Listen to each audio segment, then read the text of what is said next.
Hi mga babes! Samahan niyo kumain ng balot.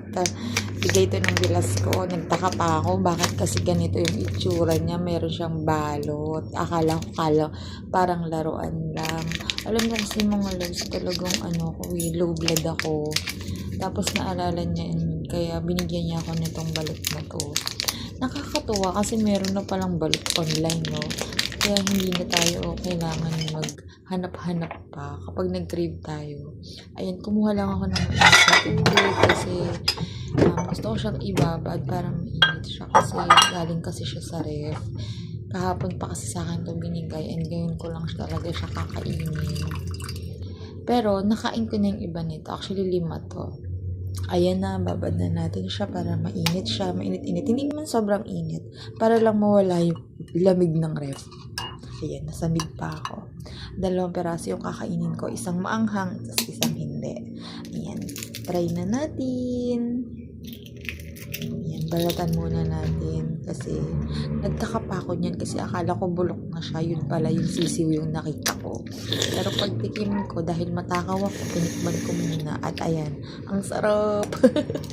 Nasarapan ako guys, hindi ko alam na ganyan pala siya kasarap. Hindi mo na siya kailangan lagyan ng ng asin kasi may lasa na talaga siya, masarap na talaga siya. Hindi ako mapaniwala eh. Ayan, ini-enjoy ko na siya guys. Alam niyo, i-try niyo din po kasi ang sarap niyo. Ayan. Tapos ang dali lang din yan buksan. Ayan o.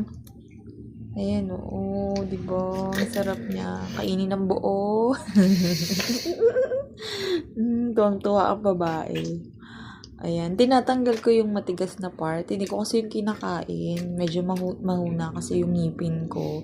So, hindi ako masyado kumakain ng matitigas. Medyo maanghang siya. Pero hindi pa yan yung maanghang talaga. Yan. Ayan yung maanghang talaga. So, kainin na natin. Pukpuk ulit. Ayan. Seryoso ako. Yan, sabaw. Yan, sarap-sarap yung sabaw. Ayan, maanghang siya, maanghang. Alam niyo, sweet tooth kasi ako, kaya hindi ako masyadong sa maanghang. Palakain. Pero ngayon, okay lang naman. Tikman natin since masarap naman siya. Ayun. Na-enjoy ko talaga to. Alam niyo, feeling ko, bibili ako nito after ko talaga kumain. Mag-check out talaga ako nito.